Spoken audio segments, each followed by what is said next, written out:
Hey, and welcome back to the Megan Waldrop podcast. I'm Megan. If you're new here, welcome. Pull up a seat. This is the podcast where we BYOB, we bring our own beliefs. And it's all about just, self-improvement, these thoughts that we have during the day, like these deeper thoughts about life and how we can get, I don't know if it's like get the most out of life, but how do we show up in a way that is going to bring us more joy in our life, in our work, in our relationships, and most importantly, the relationship with ourselves.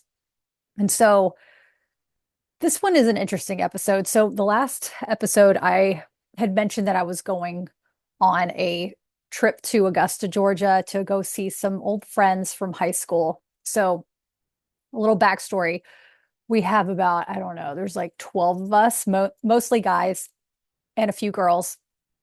And we were super close in high school, throughout college. And then, as I believe Mel Robbins, she mentions it as the great scatter. I think that's what she says. Afterwards, life happened and we all kind of went in different directions and lost touch. I mean, maybe a couple of us stayed close, but there was never a time that we really hung out again. And then, unfortunately, one of our dearest friends passed away in the group, which was completely life shattering as it is. If anybody's ever lost a friend, it's just it's really hard to describe because you're friends with somebody, you're supposed to live forever with them, right? Like this is we're going to go through life together. Like there's nothing's going to change there. And it just seems so surreal. And this was probably, I don't even know when this was. This was 2019. And so we probably hadn't seen each other in 15 years altogether. So in 2019, we all go to the memorial and we see each other at her wake. And it was this bittersweet moment where we were mourning the loss of our friend and then completely so grateful that we were reunited again, that we were all together. And so that night we were like, okay, well, let's go grab a bite to eat at a restaurant. So we went, it was like our group and then a larger group of friends that were into different schools, whatever, they were at the restaurant too. And then afterwards I was like, no, let's go hang out just us. So we went to one of our friends' houses like back in high school. I mean, it was just like back in high school and we all just hung out till the wee hours and it was just so refreshing and it was a godsend and it felt like our friend Lauren Gardner, who will always be with us, was giving us this gift of being together again. Like out of this sorrow, we could find each other again. These are our family. Like this feels the closest to family I've ever had are these group of friends. And so since then, since 2019, we've met every year. I think 2020 we didn't for obvious reasons. But the years after we've met up every single year and every year in the past like 3, 4 years, we've rented a house. And so now we have our own house that we stay in together for a long weekend. So it'll be, or for Friday night, Saturday night. And it's interesting because a lot of the guys are dads, which is ironic. I love that all of them have daughters. So I feel like that's a beautiful karma in the best way. And they're married and, they're settled down. We're all in our 40s, we're all 44, 45. And it's so funny the first time that we all got together, we were up all night, which I'll talk about in a different episode too, but we were all up all night. And the next morning I wake up and the house looks great. Like there's no beer bottles everywhere or trash or like smashed items like there were, in college. It was like, oh, people are married and have been trained well how to live with other people. And the house looks great. So it was really fun to be with them and just we look forward to it every year. So this year I go and I love to stop in Charleston where I am now and then take the back roads to Augusta, Georgia, because to me there's nothing more beautiful than taking the back roads from South Carolina into Georgia. It's just listening to good music and you don't really have cell phone signal and all there is are small towns and peanut farms and just beautiful greenery and great time to just really reflect on life. going there and coming back. So it's about a 3 hour drive. But it was so interesting because as soon as I entered the city limits of Augusta, my body, like I immediately felt sad. Like I was sad as soon as I entered the city limits. And I just didn't understand because before I would get really excited. And, this year was a little different for me in the sense that, well, every reunion that we've had, I'd never drank, but this year I wasn't smoking weed or partaking in any hallucinogenics. Like I was just sober girly going to Augusta. And I was trying to figure out like, why did I feel so sad? And I've done some research on this because it isn't unusual that people have, reunions with friends or family. And then not only are you sad when it's over, it's more of like you just kind of feel out of sorts. And honestly, it took me about a good 48 hours for me to kind of regulate myself after this trip. And it wasn't like anything crazy happened, but it was as soon as I entered the town that I thought, what is going on? So I did some research and it said that it's when our nervous system recognizes something long before our conscious minds can put words to it. So, places are really powerful, as we know. They hold memories, and it's not only just like a mystical sense, but it's also neurological. Like we associate these certain environments with certain versions of ourselves, which makes total sense. For me, I wasn't driving, just driving into Augusta. I was driving back towards the teenage version of myself, the version of myself that had moved there from Heidelberg, Germany, this army kid, moved there when I was a sophomore, felt completely out of place, ended up meeting great friends, falling in love for the first time, learning to drive. I mean, all these core memories, meeting these incredible people that are my chosen family. And even going back in my 20s and going to hang out with friends and partying and just like raging, when I was back in the 20s when I was raging, my roaring 20s. And, there's also family dynamics, and there's the big one is the old beliefs about myself or old beliefs about yourself that these places can hold, and who you thought or who I thought I had to be to belong. There was all this different types of ways that you were trying to just, learn about being alive and then being a teenager, being in your 20s, 30s, whatever that is. So I was reading that it's kind of like, your current self is walking into this environment that once shaped you, and your nervous system remembers that. And the sadness might not even be a part of your life today, but it's just like old emotional residue. And it became accessible again because you had all of these different sights and sounds and parts of you that you felt like were scattered all over the city. And I had a visualization that I read about that I thought was really helpful. And it's like, when you go to visit these old places, or maybe it's an old home, or maybe it's like an old family home or anywhere, you walk, it's like you're walking through an old house that you used to live in, and all the furniture is gone, but the indentations are in the carpet where the couch used to be. And just because you can see the indentations doesn't mean that the couch is still there. It's a little bit like these towns are emotional indentations that are still there, even though you aren't the same person who created them. Simply going back reveals where they used to be. So I'm just going to marinate on that for a second. It's like, it gets really deep though. I mean, it's really interesting how your body instantly reacts before your mind can even go. Even if your mind's thinking, oh, I'm going to have a great time with my friends, I'm going to do this, we're going to make breakfast or whatever plans you got going on. And then you're like, why do I feel so like almost depressed? Like I really did feel like I was super down. It was really weird. And then talking about family dynamics, but it also kind of, once you're around your friends, if you ever notice, what role do you kind of step back into? Maybe certain people in the group are the encourager, the listener, everybody's joking around like always.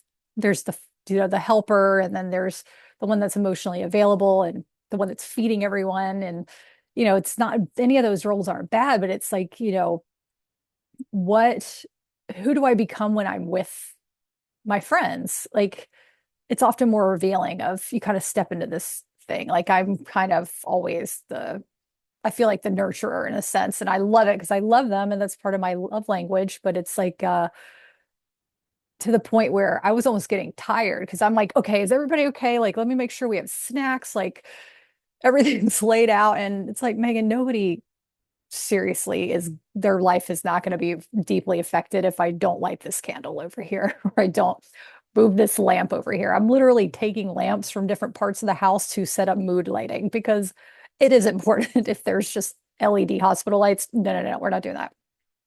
But it's funny just to see like how we step into these roles that we used to play.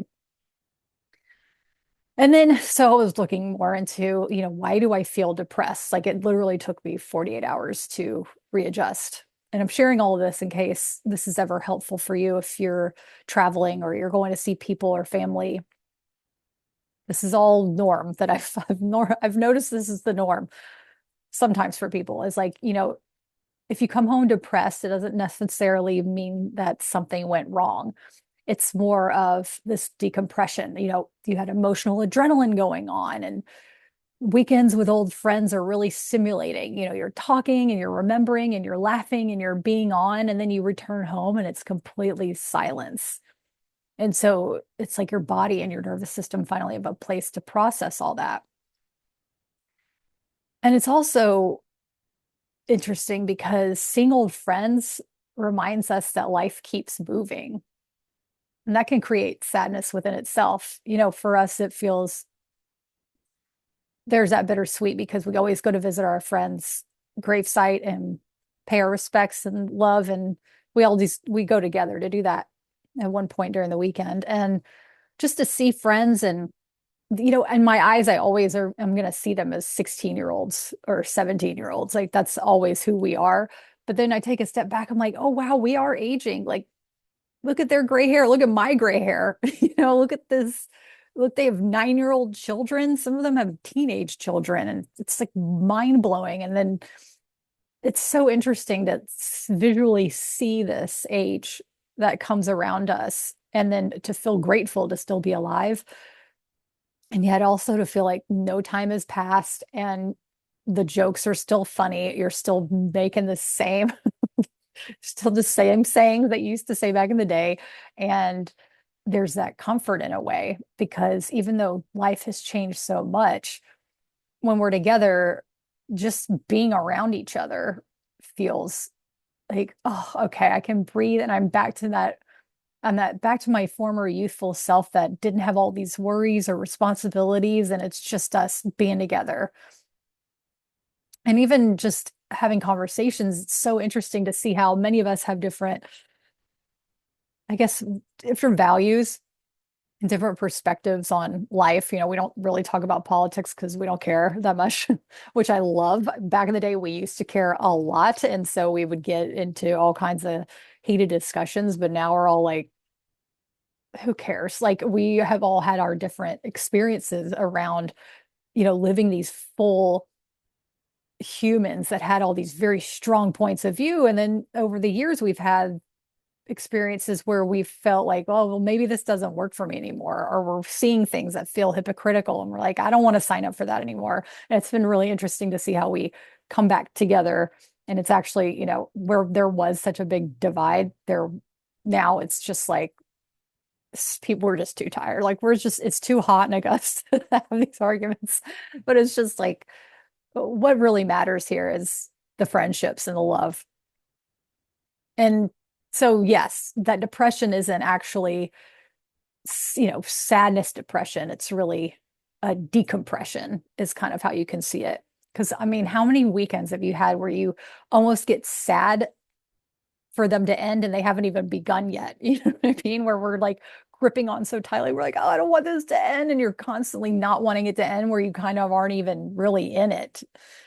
It's so funny how that works. But to be able to know that it's going to be okay. We're going to recover from that. Everything's going to be fine. And how I recovered, actually, I came back to Charleston. It's like a little midway stopping point for me from our home in Wilmington, North Carolina. And I ate good food, healthy food, because, when you're traveling, food is kind of all over the place, especially whenever you're eating with a group of people. They might not be on the same wavelength of what you're used to. And so I had a good dinner. I went on a walk. The next day I worked out, I meditated, I journaled, I was doing all the things to get back on my schedule. And it finally felt like, okay, I'm back to this Megan that feels like the version of myself that I'm working towards every day. And so I wanted to share some journal prompts too, if this might be helpful, or maybe it's just something that you think about if you're driving or you're doing errands or whatever that is. And maybe you're confronted with these feelings when you are in a reunion or about to go to a reunion, or you've just come back from one. You can ask yourself, without trying to answer them perfectly, but just, what version of myself shows up when I go back to these places? Is it feeling inadequate? Is it trying to prove myself? Is it feeling of lost, or is that feeling of freedom, or is it that feeling of eternity? We're never going to die. And I joke with my friends because there was a movie, or it was a TV show. Anyway, there's a movie or a TV show I saw recently where this guy was at a keg party. It was a fraternity party, and he had chugged a beer and he looked around at everybody and he said, "We're never gonna die." And everybody starts cheering. And I mean, that's exactly how it felt when I was with these people when we were growing up. And now it's like, oh, not only do I feel more like the mortality of life, one of our dear friends, actually, two of our dear friends have passed away. And now, as we were finishing up, it was our last day, our last breakfast before we were all going to drive out. I said, not to be morbid or anything, but can we just have a certain point of contact that if something ever happens to any one of us, that somebody in our family or friend or something will notify the others, because I want to be there for y'all and I want you to be there for me, and it got really deep. I was like, I mean, these are the conversations you have at midlife. Like, I want to make sure that I am there to support you, your family, but also each other whenever we are all here together. And I want y'all to be there for me when I pass away. I want y'all to be there for each other and also to celebrate together, because that's what this is all about. And so, yeah, it goes from we're never going to die to can y'all make sure to contact me, or I will have my sister contact you if anything happens to me. So it's just funny how these things evolve. But friends, right? So here's some more prompts. What version of myself shows up when I go back to these places, or I'm around these people? Another one is, what role do I automatically play with a particular friend or family member? And then this one is pretty interesting too, is what am I still hoping other people will confirm about me? That one's kind of deep. I feel like I'm working on that too, is just this trying not to feel like I need to prove anything to anyone, or even myself. Like, what am I trying to prove here? What is it about my life that I feel isn't adequate enough to sound in a room with other people who, are very high achievers or not, and then be completely at peace with everything? Like, why does that feel so challenging for me sometimes? These are things I'm asking myself. I'd love to know if you ask yourself these things too. But it's just, we in America, especially, we are huge drivers. We're huge, we have the freedom to do what we want, to start any business we want, to fail, to get back up again. And then we have social media showing us all kinds of different versions of people that are out there. And it's, of course, the highlight reels. So we compare our low points to their high points, and we don't know what the hell's going on with anybody's life. But our brains compare all the time. Maybe we're comparing ourselves to our siblings or other people in our family or even our parents. It's like, what's so tiring? Like, how do we not do that? And yeah, so I'm going to leave it there. I'm going to do another episode about what it's like to be around other people when you're the sober girl.